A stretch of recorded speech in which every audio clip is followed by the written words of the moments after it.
Baik, assalamualaikum warahmatullahi wabarakatuh. Jumpa kembali dalam mata kuliah manajemen sarana dan prasarana. Kali ini kita akan kuliah mengenai konsep dasar manajemen sarana dan prasarana yang dilangsungkan pada kelas ICT ini. Kita akan berbicara tentang konsep-konsep yang sangat relevan dengan manajemen sarana dan prasarana. Selanjutnya juga akan ada kuis yang harus dijawab oleh para peserta dalam materi perkuliahan ini. Saya ingin juga absen, apakah nanti di kolom komentar orang-orang yang saya sebutkan di dalam materi YouTube konsep dasar manajemen sarana dan prasarana ini apakah ada. Akan saya lihat absensinya di kolom komentar YouTube ini. Untuk mengawali pembahasan kita mengenai konsep dasar manajemen sarana dan prasarana, saya ingin tahu apakah saudara Anindya Ulhab, Muhammad Hufron Kholidi, dan Azufa Nur Kamila Rohmat ini apakah hadir dalam materi YouTube ini. Kalau hadir, maka Anindya Ulhab, Muhammad Hufron Kholidi, dan Azufa Nur Kamila Rohmat akan menulis kolom komentar bahwa yang bersangkutan hadir. Itu untuk tes case pertama ya. Oke, langsung saja kita akan bahas konsep-konsep dasar tentang manajemen sarana dan prasarana. Nah, saudara-saudara, kalau kita berbicara mengenai prasarana, ini sebenarnya adalah sekumpulan benda yang ada di lingkungan sekolah atau madrasah. Prasarana ini lebih ditekankan kepada barang atau benda yang tidak bergerak, yang dapat menunjang untuk mendukung pelaksanaan tugas dan fungsi dari layanan sekolah atau madrasah. Jadi saya ulang lagi ya, prasarana ini merupakan barang atau benda yang tidak bergerak, yang dapat berfungsi untuk mendukung pelaksanaan pembelajaran, mendukung pelaksanaan kehumasan, mendukung pelaksanaan kepegawaian yang ada di sekolah atau madrasah. Contoh paling gampang dari prasarana ini adalah gedung sekolah itu sendiri, gedung madrasah itu sendiri, ruang kelas dari madrasah atau sekolah itu sendiri. Sedangkan sarana adalah barang atau benda yang bergerak, yang dapat dipakai untuk melaksanakan tugas dari fungsi sekolah atau madrasah tersebut. Contohnya apa? Contohnya adalah misalnya seperti komputer, mobil, kertas, LCD, kursi, dan sebagainya. Jadi kalau sarana adalah barang atau benda yang bergerak yang dapat mendukung pelaksanaan dari kegiatan pembelajaran maupun kegiatan kehumasan, kepegawaian, dan tugas-tugas lain yang dimiliki oleh sekolah atau madrasah tersebut. Contohnya seperti apa? Contohnya seperti komputer, kertas, tinta, kursi, dan sebagainya. Untuk melihat keabsensian, tolong dijawab untuk apa sih perbedaan antara prasarana dan sarana ini akan dijawab oleh Aninda Tri Safinatun Najah, Nur Hafiza, dan Naila Kholisatul Ulam. Apa sih perbedaan antara prasarana dan sarana? Selanjutnya, ada juga pengertian yang lain terkait dengan manajemen sarana dan prasarana. Seringkali kita mendengar istilah infrastruktur. Jadi kalau infrastruktur ini juga bagian dari manajemen sarana dan prasarana yang merujuk pada sistem fisik di sebuah lembaga pendidikan sekolah atau madrasah. Nah, sistem fisik ini apa aja yang digunakan untuk bidang transportasi yang seperti mobil ya, pengairan, sistem pengairan yang ada di sekolah itu, sistem kelistrikan ya, untuk menerangi kegiatan belajar mengajar, sistem telekomunikasi ya, HP, maupun fasilitas lain yang digunakan untuk kebutuhan dasar dalam proses kegiatan belajar mengajar.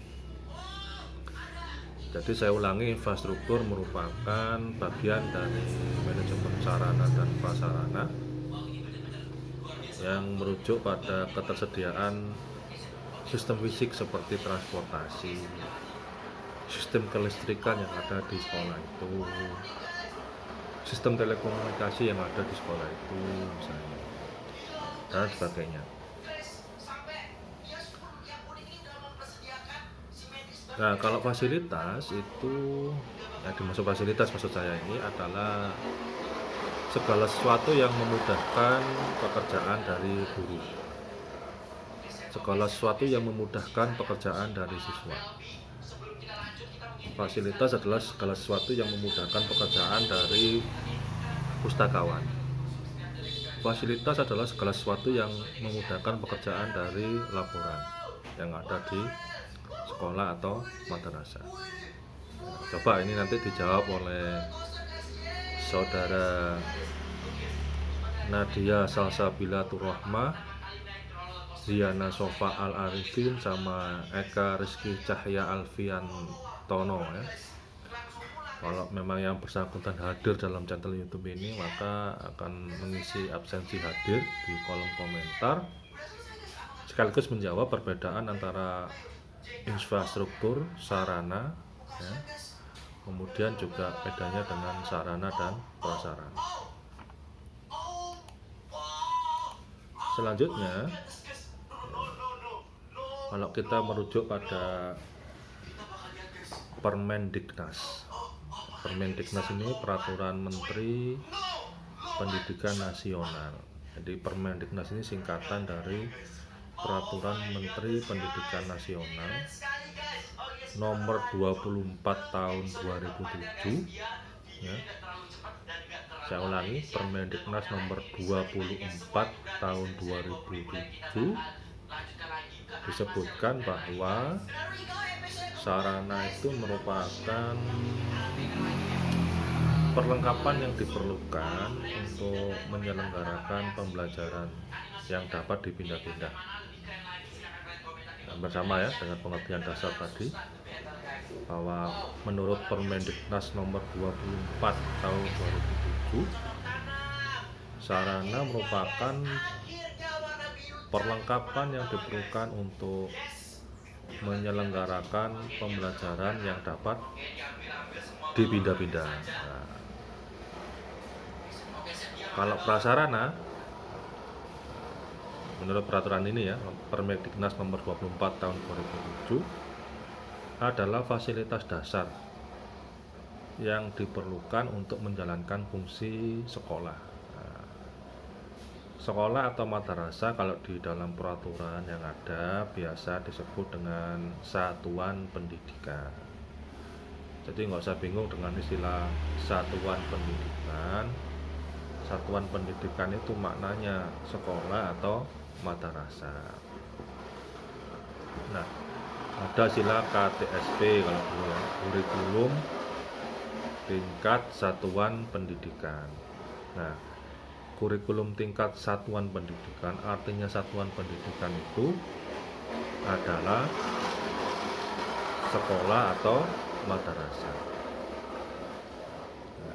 Coba nanti diulas, dijawab sama si Muhammad Thorik Zaki Habibi, menjelaskan di kolom komentar mengenai definisi sarana dan prasarana menurut Permendiknas nomor 24 tahun 2007. Perbedaan antara sarana dan prasarana beserta contohnya. Kita lanjutkan. Permasalahan-permasalahan yang terjadi dalam manajemen sarana dan prasarana yang ada di Indonesia ini memang cukup banyak ya. Jadi masalah itu kalau ditulis dalam sebuah makalah disebut dengan adanya kesenjangan antara dasolen dan dasain. Ada kesenjangan antara kondisi ideal dengan kondisi real.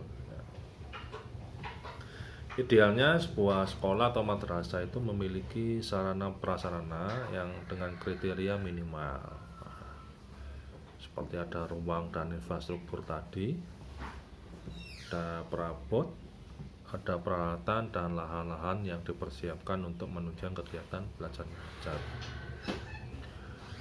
Di samping itu juga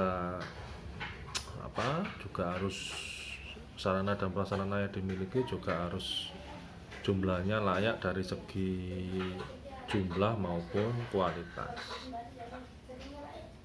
Nah, persoalannya adalah sekolah secara realnya itu belum mampu memenuhi standar sarana dan prasarana yang ada. Selain itu juga belum dilakukan analisis kebutuhan sarana dan prasarana yang tepat. Persoalan lain adalah belum ada petunjuk teknis yang secara komprehensif, secara lengkap itu memenuhi ketentuan sehingga bisa dilaksanakan secara benar dan tepat oleh para kepala sekolah. Oleh karena itu ya, untuk Mbak Berliana Aziza dan Hikmah Dewi Febrianti untuk mengetahui absensi di perkuliahan ini, tolong ditulis di kolom komentar tentang keberadaannya, apakah hadir atau tidak, sekaligus menjawab lalu untuk apa tujuan manajemen sarana dan prasarana itu. Kemudian melihat kondisi tadi, prinsip-prinsip manajemen seperti apa yang harus dilaksanakan sehingga kebutuhan sarana dan prasarana tercukupi di lingkungan sekolah maupun madrasah.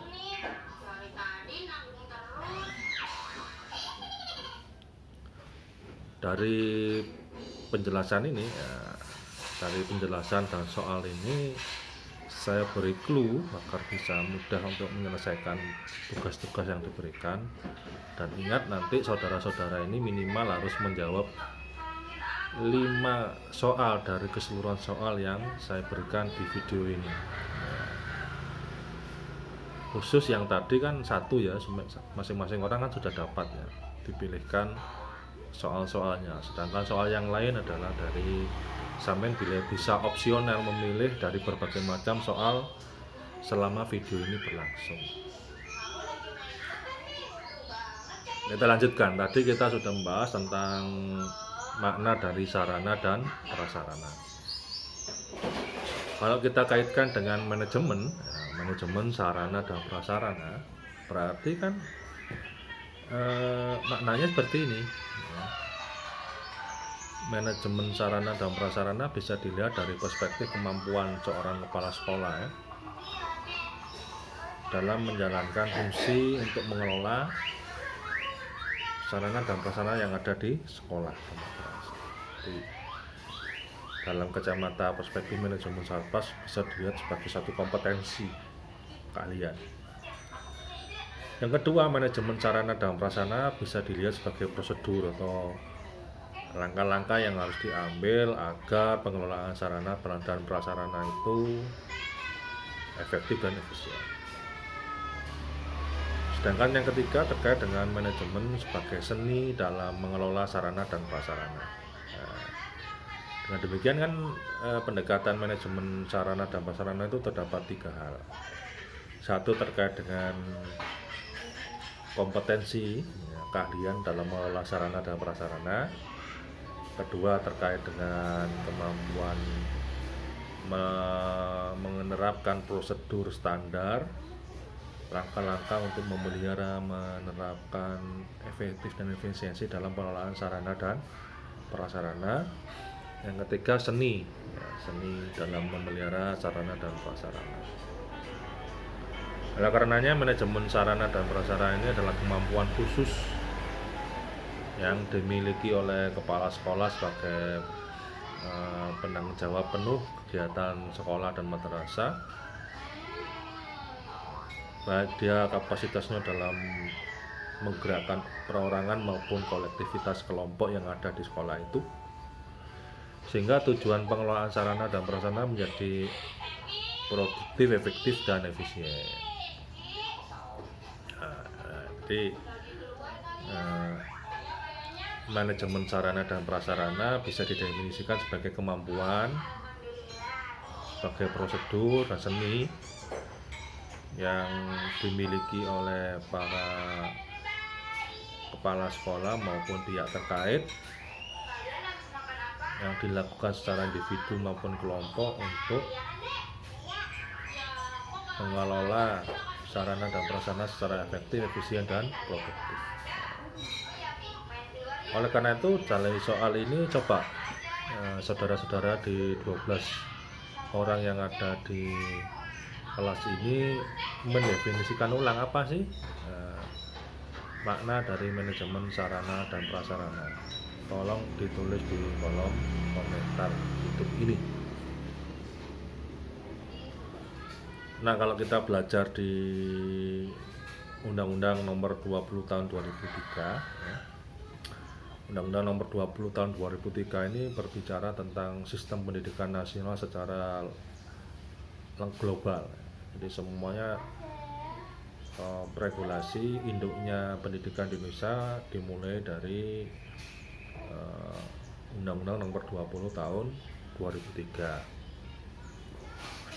Nah, dalam Undang-Undang tahun Nomor 20 Tahun 2003 ini ada 7 aspek yang dibahas dalam sistem pendidikan tersebut, ya. Yang pertama terkait dengan guru, ya. Dua, terkait dengan siswa, 1 guru, 2 siswa. 3, terkait dengan pembiayaan atau keuangan atau pendanaan. Yang keempat, terkait dengan kemitraan dengan masyarakat. Nah, masyarakat ini bagian dari lembaga pendidikan yang tidak tergantikan. Yang kelima, berkaitan dengan kurikulum, ya, kurikulum. Yang keenam, terkait dengan bimbingan dan pelayanan khusus, misalnya untuk anak ABK, disabilitas. Nah, yang ketujuh juga terkait dengan sarana dan prasarana. 7, ya. Saya ulangi lagi, ya, terkait dengan peserta didik dalam Undang-Undang Nomor 20 Tahun 2003 tentang sistem pendidikan nasional. Isinya apa saja? Isinya adalah peserta didik 1, kedua tenaga kependidikan guru,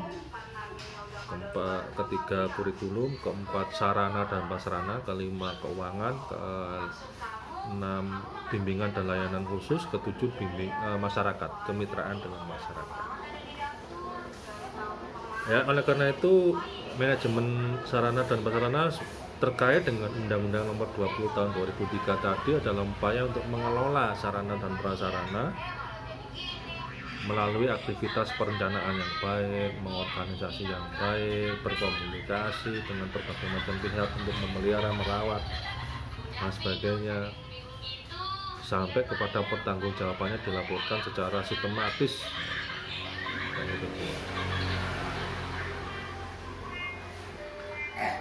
Tujuan dari manajemen pengembangan atau pengelolaan sarana dan prasarana sekolah itu ada 4 ya.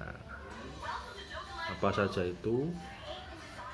Yang pertama terkait dengan produktivitas ya. Apakah dengan penambahan sarana dan prasarana itu hasil yang diperoleh outputnya lebih baik nggak dengan sebelum adanya sarana dan prasarana itu, dengan sebelum adanya sarana dan prasarana itu. Artinya produktivitas ini ada peningkatan nilai ya, nilai kreativitas, nilai kebaikan, nilai utilitas, kemanfaatan ya. Nah, itu dari tujuan yang pertama untuk peningkatan produktivitas. Yang kedua, peningkatan kualitas. Apakah dengan adanya sarana dan prasarana ini bisa melebihi kebutuhan dan harapan dari pelanggan mendapatkan kepuasan. Dia pelanggannya siapa? Siswa, pelanggan internalnya siswa, guru saya. Pelanggan eksternal sekolah atau madrasah siapa? Masyarakat, alumni, pengguna lulusan ya, sekolah atau madrasah tersebut. Apakah bisa memenuhi kebutuhan dan harapan dari pelanggannya, customer user ya. Yang ketiga terkait dengan efektivitas ya, kesesuaian hasil yang dicapai oleh sekolah madrasah tadi dengan tujuan yang di awal direncanakan. Apakah efektif itu, apakah perencanaan sarana dan prasarana itu juga sesuai dengan hasil yang didapatkan. Efisiensi yang keempat adalah efisiensi, apakah pengadaan pengelolaan sarana dan prasarana yang ada di sekolah tadi itu hemat, efisien ya, hemat, ada efisiensi biaya, tenaga, waktu ya, nggak memboroskan keuangan sekolah ya. Efisiensi. Saya ulangi ya, tujuan dari manajemen sarana dan prasarana di sekolah atau madrasah tadi itu dapat ya, terkait dengan produktivitas. Satu, apakah perbandingan yang diperoleh input dengan output sebelum ada sarana-sarana tadi itu memperoleh hasil yang maksimal, yang terbaik. Yang kedua terkait dengan kualitas ya. Apakah bisa memenuhi harapan dan kebutuhan yang diinginkan oleh user, pelanggan ya, customer, baik itu guru maupun dari pihak masyarakat. Yang ketiga tentang efektivitas, apakah kesesuaian hasil yang didapatkan dengan tujuan yang direncanakan oleh pihak sekolah tadi terkait dengan sarana dan prasarana. Yang keempat terkait dengan efisiensi ya. Apakah dengan adanya sarkas tadi itu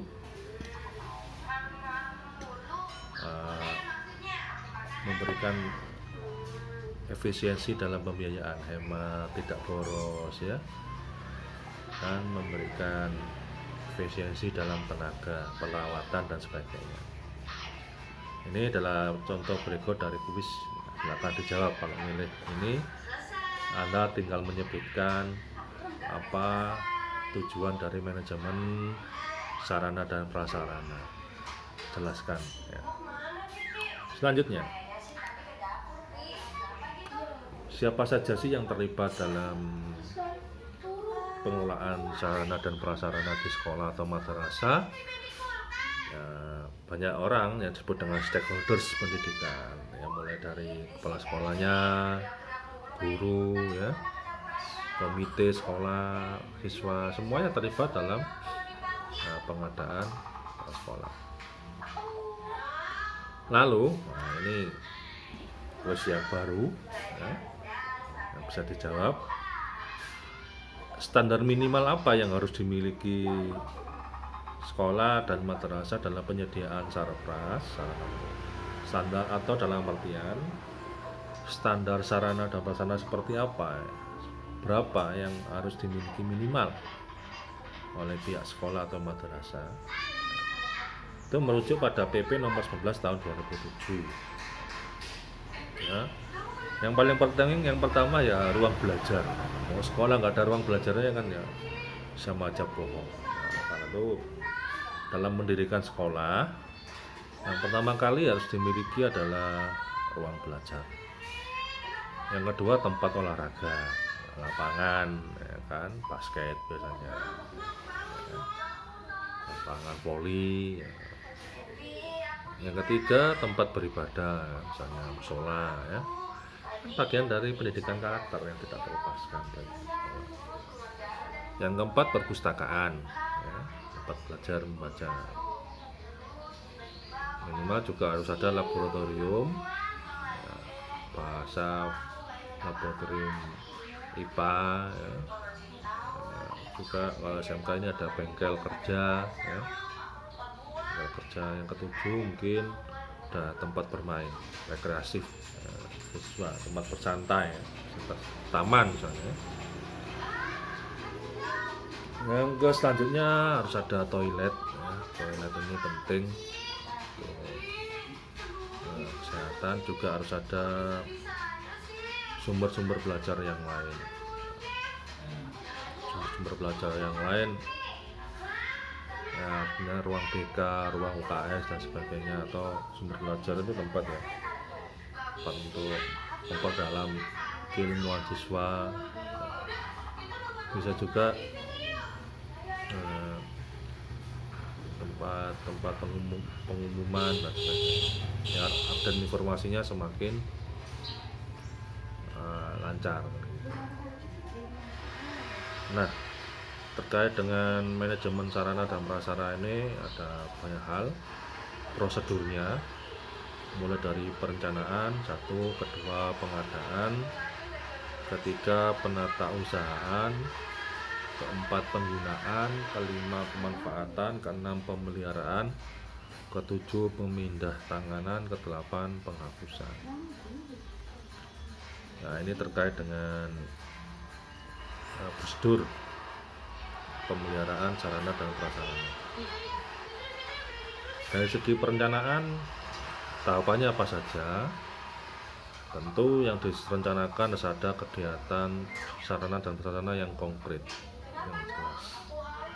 Yang kedua harus ada penanggung jawab dari perencanaan pengadaan sarana dan prasarana. Yang ketiga harus ada sasaran atau target yang terukur. Mengapa harus mengadakan sarana ini, target atau tujuannya apa? Yang keempat ada waktu yang ditentukan untuk mendapatkan, memelihara dan menginventarisasi dari sarana dan prasarana yang ada. Yang kelima terkait dengan anggarannya berapa untuk pengadaan sarana dalam prosedur perencanaan ini. Ini juga bisa digunakan untuk menjawab bagaimana bentuk perencanaan manajemen sarana dan prasarana yang ada di sekolah. Ada sila pengadaan. Pengadaan ini adanya ya, maksudnya ya upaya untuk menyediakan sarana prasarana, pembelian sarana dan prasarana. Kalau menurut Kepres nomor 80 tahun 2003 pengadaannya ya harus konkret, ada penanggung jawab, ada sasaran, ada batas waktu, ada alokasi anggaran, sama seperti perencanaan tadi. Yang terpenting ya ini pengadaan ini sering rawan korupsi di mana-mana ya. Ada permainan-permainan untuk meng-up anggaran ya, menggelembungkan dana pembelian sarana dan prasarana. Oleh karena itu dalam pengadaan sarana dan prasarana ini harus dilakukan secara, 1, prinsipnya efisien ya, hemat, 2, efektif sesuai dengan keinginan user ya, keinginan para siswa. Yang ketiga terbuka dan bersaing, artinya para yang mengajukan pengadaan tadi berani bersaing dengan harga yang wajar, bersaing dengan kualitas yang dapat dipertanggungjawabkan. Yang keempat ini transparan. keterbukaan ya. Yang kelima ini regulatornya itu adil, tidak diskriminatif, memenangkan satu pihak dengan cara-cara yang tidak sesuai dengan aturan yang ada. Yang keenam, akuntabel, dapat dipercaya begitu. Nah, ini bisa Anda menjawab soal ini, bagaimana prinsip pengadaan barang dan jasa atau bagaimana prinsip pengadaan sarana dan prasarana yang ada di lembaga sekolah. Ada 6 prinsip ini. Nah, ini bisa Anda gunakan untuk menjawab kuis. Nah, prinsip-prinsip dalam pengelolaan manajemen sarana dan prasarana ini setidaknya terkait dengan satu ya, pelaksanaan dan prasarana ini diadakan untuk kepentingan sekolah, bukan untuk kepentingan kerja, kepentingan pribadi. Dan juga harus ada koordinasi antara pihak pengelola dengan pengguna agar pemeliharaannya sarana dan prasarana menjadi awet. Ketiga, prinsip-prinsip manajemen pengelolaan sarana dan prasarana ini harus ada pihak yang diberi tanggung jawab, yang ngurusi sesuai dengan keahliannya dalam pengelolaan sarana dan prasarana. Oleh karena itu ya, prinsip-prinsip ini kalau diturunkan akan menjadi prinsip manajemen sarana dan prasarana berdasarkan sasaran, berdasarkan tujuan. Prinsip manajemen sarana dan prasarana berdasarkan orang ya. Nah, ada juga prinsip manajemen sarana dan prasarana berdasarkan informasi. Nah, apa sih yang dimaksud dengan manajemen sarana dan prasarana berdasarkan sasaran atau yang dikenal dengan MBO, manajemen by objective? Ya, ini artinya kita mengadakan sarana dan prasarana ini harus tahu hasil akhir apa yang ingin dicapai. Dengan adanya sarana dan prasarana ini hasil akhirnya apa?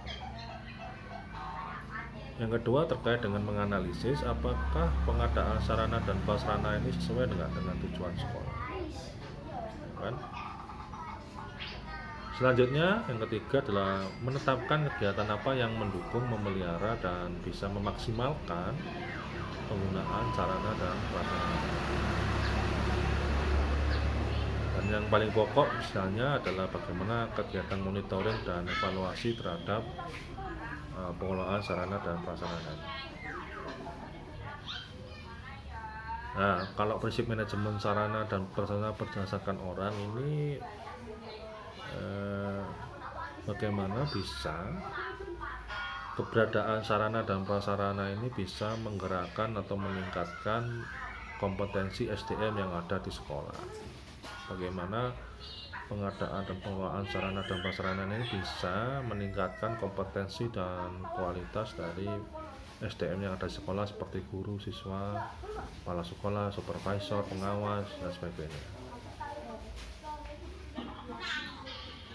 Kalau terkait dengan manajemen informasi, manajemen sarana dan sarana berdasarkan informasi, maka keberadaan manajemen sarana dan prasarana ini harus bisa memberikan sebuah rekomendasi tentang pengambilan keputusan yang tepat untuk kemajuan sekolah atau madrasah.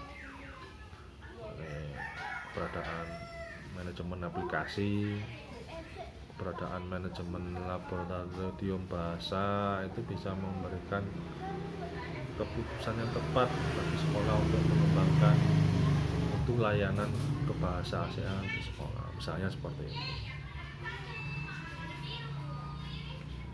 Selanjutnya,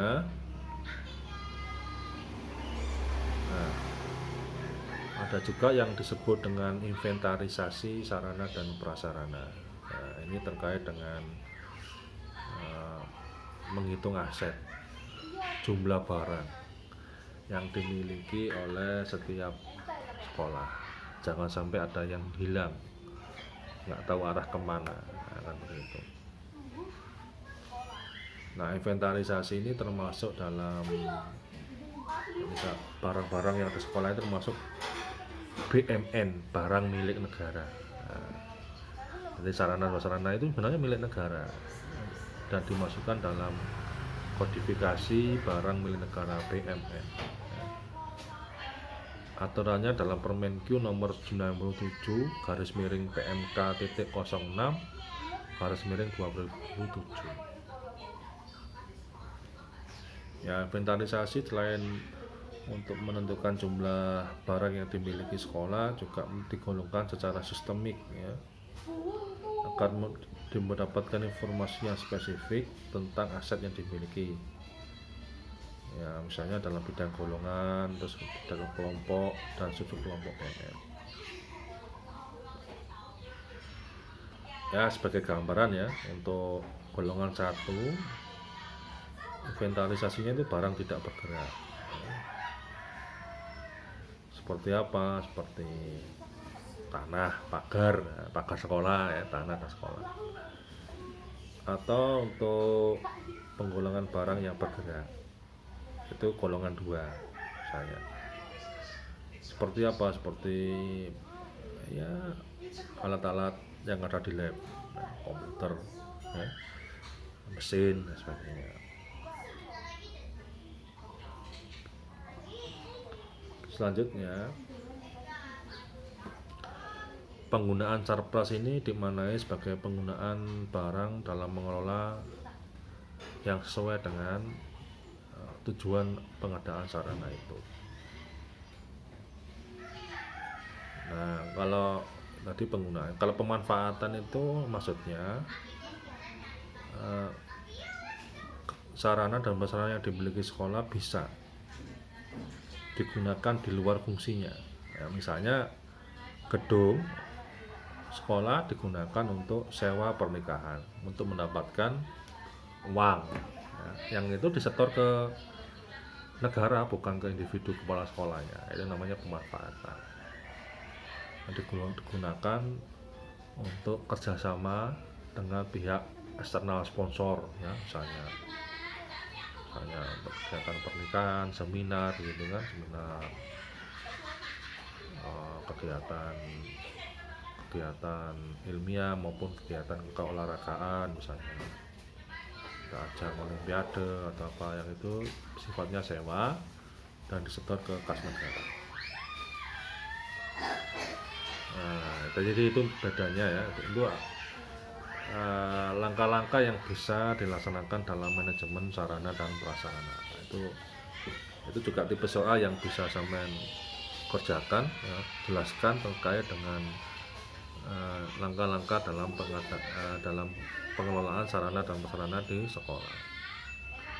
Langkah yang lain bisa pemeliharaan.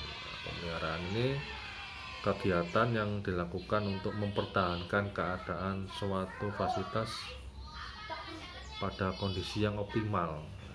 Jadi kegiatan untuk mempertahankan keadaan pada kondisi yang optimal. Jadi biar fungsi dari sarana dan prasarana nanti optimal, dilakukan pemeliharaan sehingga umurnya itu awet. Nah, ya, rumusnya itu pemeliharaan dikurangi perawatan dan perbaikan, maintenance and repair. Nah, kenapa perlu dipelihara sarana dan prasarana yang ada di sekolah itu? Karena untuk mengoptimalkan usianya biar awet. Yang kedua, fungsinya biar sangat optimal, biar sangat maksimal. Benar-benar kegiatan penggunaan laptop ini memang untuk menunjang data, menunjang kelancaran administrasi, misalnya. Adanya lapangan olahraga itu untuk menunjang prestasi non-akademik siswa, bisa meningkatkan kualitas fisik guru dan sebagainya. Yang ketiga, biar dicek secara rutin ya keadaannya ya, biar tahu persis kondisi dari sarana dan prasarana yang ada. Dan yang gak kalah penting adalah terkait dengan menjamin keselamatan ya. Keselamatan siswa, keselamatan guru agar tidak menimbulkan kecelakaan, maka perlu sarana dan prasarana itu dipelihara. Bentuk-bentuk pemeliharaan bisa terencana, bisa secara darurat. Nah, kalau terencana ini dilakukan untuk pencegahan kerusakan yang bisa dianggarkan di awal tahun dan dilaksanakan secara kolektif dengan melibatkan banyak orang sehingga awet. Ada juga istilah penghapusan. Penghapusan ini terkait dengan barang-barangnya sudah tua kemudian dilakukan lelang ya, lelang. Misalnya usia kendaraannya sudah lebih dari 25 tahun, maka perlu peremajaan. Kendaraan mobil kantor, mobil sekolah, mobil madrasah itu udah tua, makanya perlu diremajakan. Beli lagi yang lama dilelang gitu. Sudah melewati masa pakai istilahnya itu. Nah, pertimbangannya kenapa harus dihapus ya karena untuk efisiensi ya, alasan ekonomis ya, untuk biar lebih optimal fungsi-fungsi dari yang lain. Tujuan dari penghapusan sarana-sarana ini yang sudah usianya tua ya untuk meringankan beban kerja pelaksanaan inventaris, atau juga memberi ruang yang lebih luas. Kalau mobil misalnya kan mobil yang lama, kalau dihapus bisa masuk mobil yang baru sehingga nggak menumpuk, lahan parkirnya itu nggak penuh, bisa digunakan mobil baru tadi kan begitu. Juga pemindahan juga bisa ya, melalui lelang tadi ya, dipertukarkan, dihibahkan, disertakan sebagai modal pemerintah melalui mekanisme yang sudah ditetapkan. Oke, saya rasa itu untuk mata kuliah konsep dasar manajemen sarana dan prasarana khususnya pada kelas ICP ini ya. Ada 5 kuis dari uraian tadi, baik yang saya sebut namanya maupun secara tersirat ada di dalam rangkaian video ini. Saya ingin tahu apakah sampai menit 42 ini Anindya Ulhaq, Muhammad Hufan Holidi, Asifah Nur Kamila Rohmat, Aninda Trisafinatul Najah, Nur Hafiza, Naila Kholisatul Ula, Nadia Sasabilatul Rahman, Siana Sofa Al-Arifin, Eka Rizky Cahya Alfiantono, Muhammad Torek Zakia Bidi, Berdina Aziza, sama Hekme Dewi Premianti. Ini apakah juga masih aktif ya? Tolong, akan terlihat dari like dan komentarnya di YouTube saya ini. Oke, sekian saja dari pemaparan mata kuliah konsep dasar manajemen sarana dan prasarana kali ini. Semoga memberikan gambaran awal mengenai konsep mengapa manajemen sarana dan prasarana begitu penting, begitu fundamental dalam mendukung tugas dan fungsi sekolah dan madrasah. Terima kasih. Assalamualaikum warahmatullahi wabarakatuh.